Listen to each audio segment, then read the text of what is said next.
What do you got there, Josh? Oh, hey, Jess. Just 500 custom Cards Against Humanity decks. Oh, what are we doing with those? I don't know. I thought that was your job.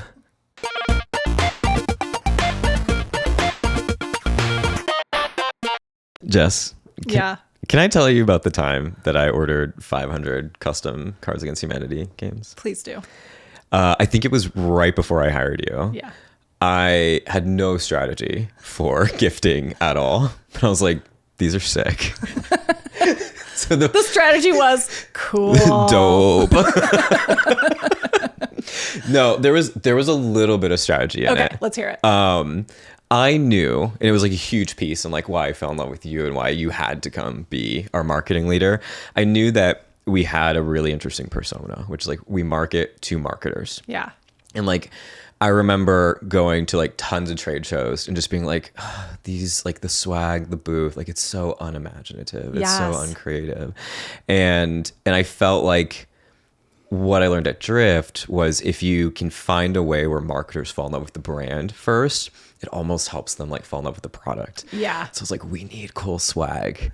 And so there was like some things that were important to me and like what our swag would look like. And the first idea that came to mind was like, what if we had something that was like small so it could like travel well? Yep.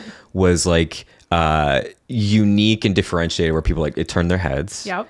And then could we find something that almost had like a viralness built into it? Yes. And I just remember like it just clicked one night and I was like, Cards Against Humanity. Yes. Like such a fun game.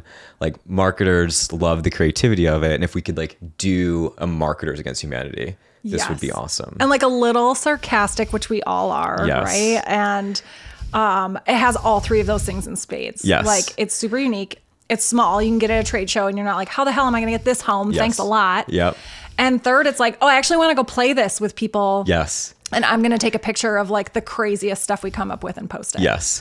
I didn't anticipate that getting the cards to trade shows was going to be a pain. They're small when they're just one. Yeah. When you're bringing 100 of them at the time, they're like 500 pounds. Yeah. Kind of expensive to ship. What did you have to pay for a suitcase one Well, so time? first of all, this is why I needed you because CEOs don't know that like events and swag and shipping stuff's like a whole thing. Mm-hmm. So I just shoved them in my carry-on bag, showed up at the Delta check-in, and they're like, "That's gonna be $400." I was like, "For what?" They're like, "Your bag's like 200 pounds." I was like, "All right, I guess." And we have to go hire some people to carry it. Yeah. It was wild, but investing in swag was one of like the coolest things I think we did early on, but we don't really, or I didn't have a strategy around them. Well, that's okay. I think part of what drew me to the company was when I saw the swag, I Yeah. was like, oh, they're really thinking differently about everything, right Yeah. down to swag. Yeah. And I thought that was so interesting that I could see the thought you had put into it. And I was like, if he puts this much thought into swag, like imagine Yeah. how much thought he's going to put into like the actual marketing and the branding and why we do the things we do. Yeah. So that was really, really exciting just to see, like, I had never seen a Yeah. CEO like care that much about like what it was, first of all, Yeah. and not just go straight to like, oh, we have to have pens, but like cool pens, right? I was like, no, let's try again. No. Yeah. No more USB devices. Right, please. yeah. Yeah. Well, joke's on you. I tricked you. Now you're here. You can't leave. No, I think it was an important thing that we did. But now you're here and we're starting to like put some rhyme to the reason or reason to the rhyme. One Yeah. of those two, which my wife loves, by the way, because I've had about 100 lines or 100 bags of like swag and card games and boxes just lining my halls at home. Yes, wives love that. She loves it. We need to get rid of it. How are we going to get rid of it, Jess? Okay, give me a day. No, I'm just kidding. So I think let's real quick. Yeah. I think there's some level setting here. Like, should you have some sort of strategy behind your swag is a Yeah. pretty good question, I Yeah. think, because you have to have it. Like every company has to have some sort of giveaway, right? Yep. So that's enough reason to Yeah. go get something. So it was like, you know, some things you don't have to build such a creative plan around. You Yeah. just need it. Yeah. So that's one thing. But I think there is something to be said of like, we have all of this, like now what can we do? Yes. Right? That's cool. Yeah. It's very much like when you have customer proof or like social proof and you're like, okay, we have this. I don't want to waste it. Like Yes. this is a very important bullet in the chamber. Like what can we do? Yeah. So we're thinking of some very interesting ways of going about like getting rid of Please take it. not getting Josh a divorce. Yes. So the first one obviously is gifting. Yeah. Like let's talk about gifting a little bit and how we see that. Yeah. And how we actually like strategize around gifting, because there's a very specific spot in the funnel that we really like to execute on gifting. Yeah. And this is hopefully in the first couple episodes, we've done a good job of not having shameless plugs. Totally. But this is one of the ones where like we use Vector for this. Yes. Right. So the first part is like, you helped me understand this. Like gifting is an expensive thing. Yeah. Right. So it can't go to everyone.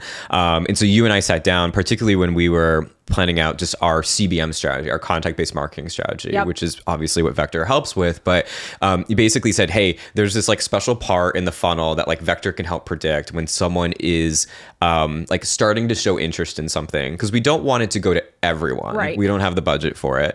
But we also don't want it to go so late in this sales cycle that it's basically just a gift to existing prospects. Right. We want to move the needle. And so you called out like there's this really special part in like Vector's like buying journey prediction that we have, where it's like, okay, when people enter this state, we're going to give it to them. And then we also realized that there's like a couple different layers to not only gifting, but direct mail as well. And so like you and I have been doing some stuff that we're like, hey, let's warm them up with like Postal, which got acquired by Sendoso, shout out. We're so excited for them. So like we start sort of there. And then as we start to move into more intent, we say, okay, now let's actually start putting like real dollars behind the gifting program. Yes, absolutely. Yeah. I love too that like I think it was so smart to think about shareability. Yeah. Because we're already getting some of that when we gift. Yeah. We're getting people like posting like, oh my gosh, Vector swag is the best. Yeah. Right? And they're like posting it on LinkedIn and tagging us. And that's really, really fun to see. And then people are like, I want one of those. How do I get on the list? Yes. Right? And that's something that I was like super interested to get like your feedback on, which is like, I remember like the ice bucket challenge, right? Yeah. Which was like you could just go do it, but it was way cooler if you got nominated for it. Which by the way, it's back. Is it really? My daughter just did this. Like 2 weeks ago, I had to dump ice on her head, a bucket of ice. Well, what are we doing? Let's go. And now I nominate you, Joshua Perk. Here we are, just sitting in a podcast like booth, just. So it's back. It's like a middle school thing right now. Is it for the same? Because before it was for ALS, right? Is it correct? Is it for? Not. It's not. I it just couldn't even tell you. I think it's like they caught wind of this and now they're like, I want to dump just like water in my head. Classic. Just like the next generation just being just like, we came up with this. Everything. Yeah, their bell bottom jeans. It's like we did that already. Losers. Yes. Yeah. So, but like, you and I were talking about that, which is like the shareability is really cool, right? So like for the Cards Against Humanity in particular is really nice because it's like small people can take pictures of it. And we're seeing that where like our corporate account gets like tagged and commented recently by like other large corporate accounts as well that are like using our swag to like come up with interesting combinations that are relevant to their business and then taking pictures of it, which is super cool. But like, so we kind of baked that into it, and I feel like that's something that's missing in most sort of like gifting and swag strategies. Like I get the same sort of like, you want a Yeti mug, schedule a demo, right? You're like, you want a USB charger? It's like, no, I have 27 of them. And so I think good swag is like very intentional from the beginning. Yes, Josh, I think we've reached the part of the show where we look deep into the camera and really awkwardly and creepily, but also in a really nice way. Yeah. Give marketers the positive affirmations they deserve. That's my favorite part. Let's do it. Dear marketer, leads chase you. Dear marketer, your landing pages are so good. Your competitors bookmark them for research purposes. Okay, another reason that I think swag is super important is you just went to the CMO Summit. Yeah. And you had all of this with you and people were like clamoring for it. Yes. And I think again, like they come up to the booth, they see it, they understand what kind of brand we are just by seeing the swag is different. Yes. Like what was that vibe like when you were there? I couldn't like hand it out faster than they were coming up to it. It was actually funny. Kyle Lacey, who recently left Jellyfish and went to Docebo, he came over like early in the day as we were like getting our booth set up, and he like picked it up and he examined it, and I knew who Kyle was. Yeah. And I was just like kind of fanboy. I'm just like, do you want to talk about it? And he was like, we did something like this 10 years ago at like my past company for engineers. And he's just like, it's so cool to see like this creativity coming back into Yeah. marketing. And then he went up during his speech or during his event and talked about it. Oh, that's so cool. Which was so cool. And so like people were coming out. I wasn't in that event because I had to man the booth. People were coming out like, oh, this is like the elusive like card game that people are talking about. Like people are talking about it. And so for the rest of the show, people were just like, can I grab one? Can I grab one? And so I think that like, when you've done event swag correctly, right? Yes. Because it's just like, it's the talk of it. And Yeah. so that was such a cool feel. And that's why we mentioned in one of the previous episodes, I came back from that trip and like called you. And I was actually, I think I called you while I was there. You and I was did, just like, yeah. Jess, like you don't understand, right? Like this is working. You were Yes. right. We should have invested in the brand a long time ago. So it was eye-opening. Yeah. Well, I think there's a way that people do event swag. Yeah. That is like, I think the most downer thing you can possibly do, which is like, if you let us scan your badge, you'll be entered to win the one thing we brought, right? Yeah. And it's like, okay, so if you scan 500 people, 499 of them are losers. Right, exactly, Right? And it's yeah. like, it sets up this weird, there's no instant gratification. It sets up this weird, like, winner loser thing. Yeah. And it's just like, why would you want your brand to be associated with that? So I Yeah. love this idea of like, give everyone something Yeah. super interesting and different. And by the way, the random draw, we know you went in the fishbowl and just picked the company that you actually want to close. Yeah, totally. It's Yeah. random. Yeah. No, that's Not what I like. so well kept secret. Not kept at all. Well, and that's what I liked about this particular, like the way we did our lineup. Like we have those pieces as well, right? We have expensive ones. We have Yep. custom Legos. We have like these really beautiful like sweatshirts, right? Yep. That are embossed with our logo. We should talk about those as well because Yes. those were like very intentional. Like we have those things that's like, yeah, they're $30-$40 a piece. I can't give them to every trade show Yes. attendee, but that doesn't mean that like we skimped out on the thing that does go to everyone. Yeah. Those cards weren't expensive. They're like $3-$4 a piece. Yeah. And Talk about that a little bit. Where Yeah. did you even find them? How did you source them? yeah, so like the idea came to me like literally overnight. I was like, this could be a really cool idea, and I started researching like one, can we do this? Because this is Yeah. someone else's brand, Right. right? And one of the things that's really cool, like steal our ideas for anyone Yes. out there. Cards Against Humanity is like an open source license. Like they're okay with you making That's like so cool. parodies of it. Yeah, as long as you don't like do for profit, right? So I was like, Right. cool, it's a parody. We'll give it away for Yeah. free. And so I remember once I had the idea, they don't have like a template for it. So I literally like took a picture of my actual Cards Against Humanity game and like brought it into Photoshop and just like pixel by pixel started like copying like the fonts and the sizes and all that sort of stuff. I'm sorry, wait a second. Yeah. I did not realize it. You made. Oh, you yeah. designed the game. Oh yeah.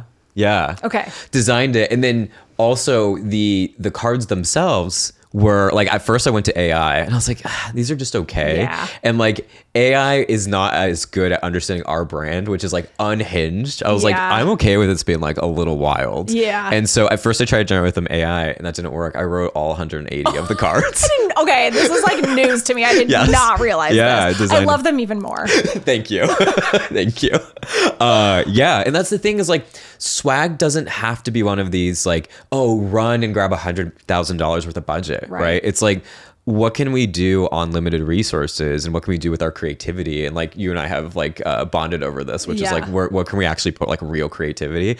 And I think for marketers, especially digital marketers, you're kind of hungry for that, right? It's just like, Yeah. I'm done like designing the next ad, the next landing page. And so to like be able to do a physical object, I was like, this is Yeah. really fun. That is really cool. So yeah, designed them all. And then I remember, I think I just was like on Reddit being like places to like publish cards. And there's literally, I'll have to like, we'll link it in the show notes or Yeah. something, but there's like, yeah, just some shop.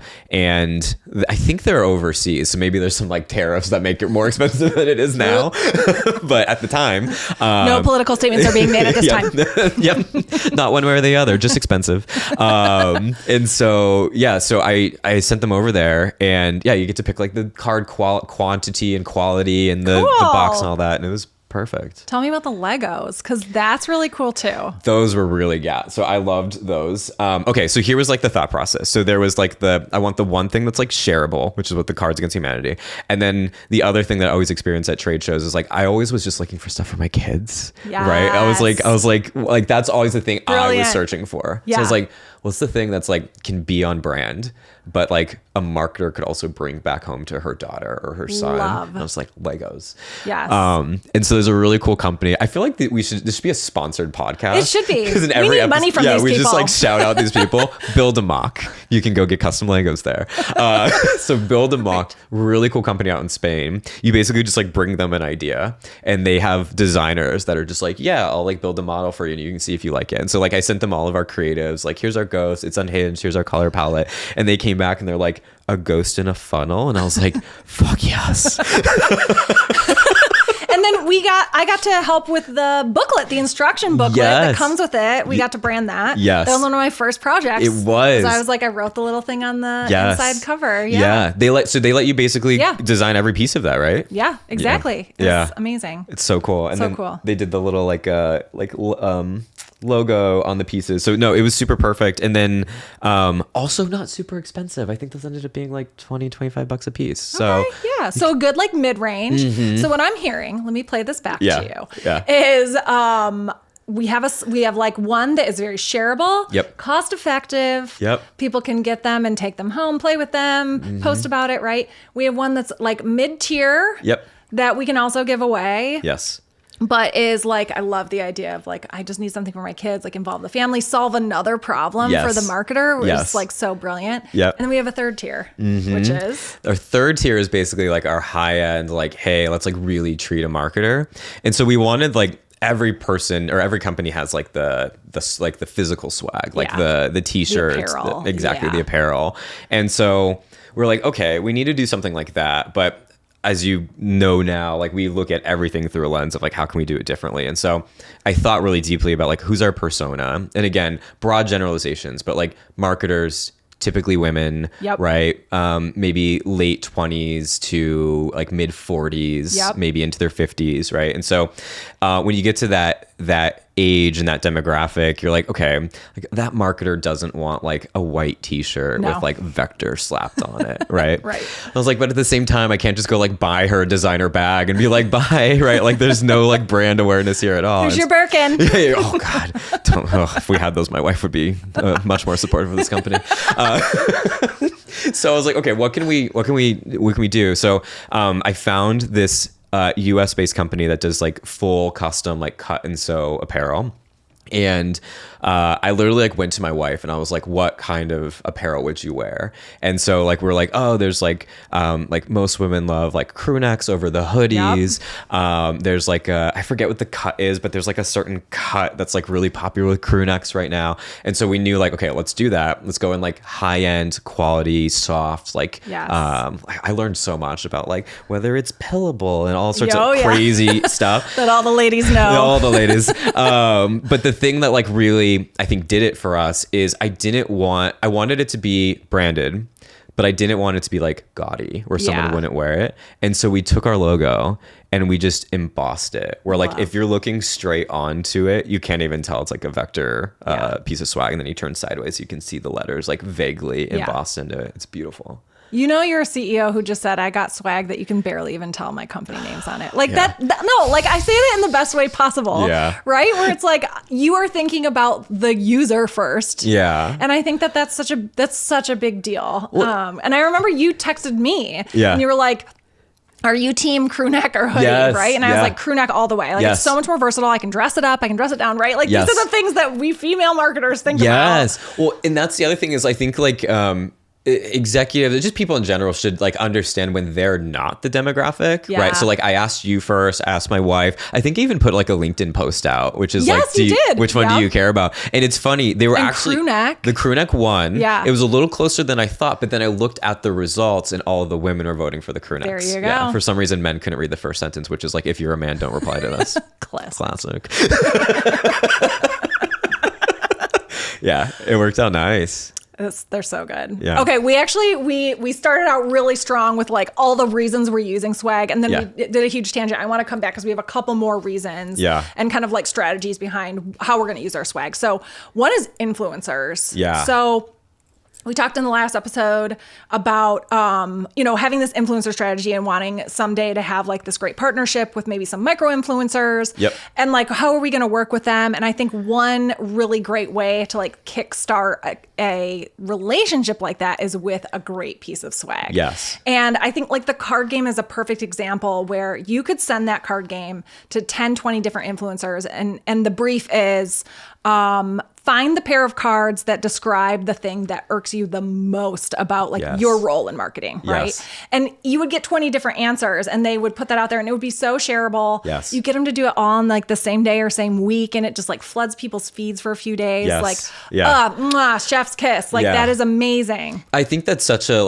and I love like when you brought me that idea, because the thing that I've seen a lot on LinkedIn is this sort of like overly done sort of like, we bought a bunch of bottles of champagne, or like we sent out like the same like fundraising announcement kit to these like 50 people. And it's just like, okay, yeah, you've taken over my feed. Like it's worked. Yes. But it's not giving to like the receiver at all, right? Yeah. It's just basically like, okay, I now know from 50 people that you raised your Series B. Congratulations, right? Whereas like the idea you brought on the cards, it's like, one, I think the influencers like it more. They're more likely to work with us because it's actually good content for them, right? It's not screaming vector. Yep. And then two, I think you're more likely to get a good response from it as well because it's not screaming vector. It's like, oh, this is funny. This was interesting and relevant to me. Yeah, exactly. I can relate to this. And now I'm looking for others. Like if I see two, I'm like, oh, there's more of these. Yes. I hope more pop up, right? And I think that is what we want people to feel about our brand. Like they can't get enough. We always leave them wanting some more. Question for you, because I've never been in this position where like I had to make like swag decisions. Yeah. You've obviously been on lots of marketing teams. You've been on both traditional and digital side of marketing.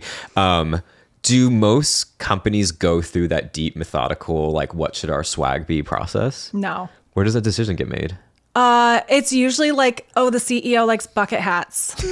I'm not even joking. This is a real story. The CEO likes bucket hats. Get a bunch of bucket hats. It's like, well, does everyone else like bucket hats except for like Gen Alpha? Right, no.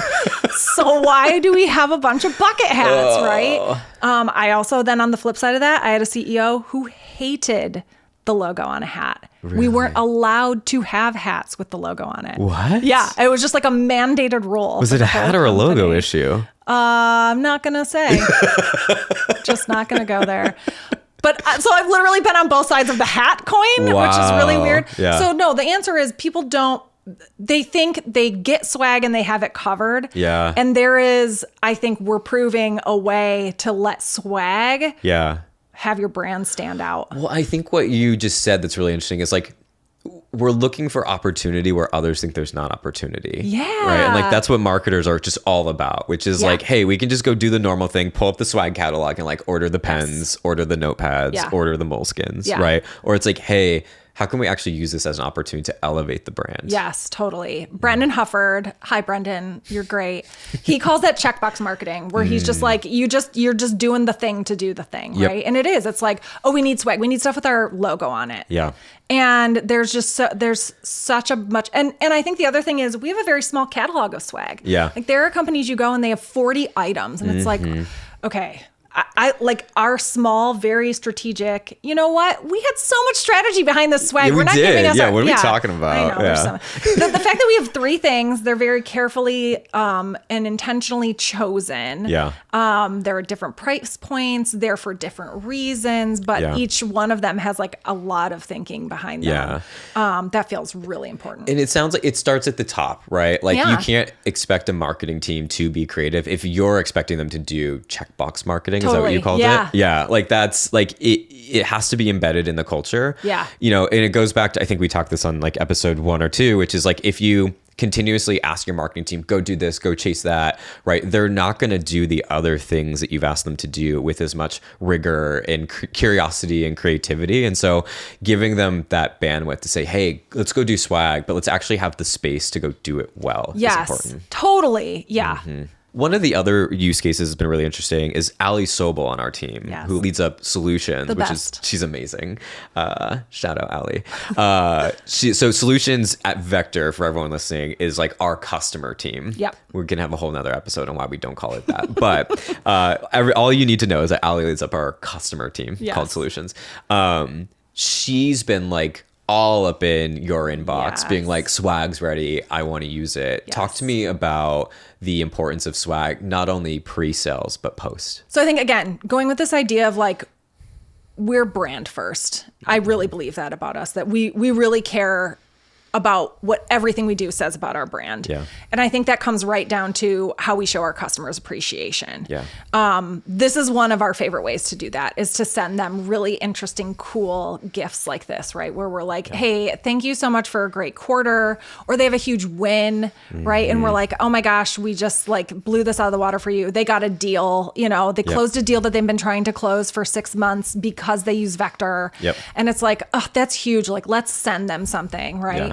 And we've had customers post, right? And they're wearing the swag and they're holding the Legos and like, so cool. It's cool. It's fun to get something different like that. Yeah. I would never post about a pen. No, exactly. And I think that's a huge difference to show. Not only do we appreciate the customers, but like we understand their level of taste as well. Yeah. And that feels really important. Yeah. One of the things that both you and Ali have been really insistent on is right now, my wife, God love her, because all that swag's in my house, it ships from my house. And so you guys have been really helpful in saying like, hey, if you're the one shipping it, like put a note in it, right? Like, so every single like kit that we ship out to our customers, I put like a handwritten note of like, you guys have been crushing it, or thanks for partnering with us on this beta.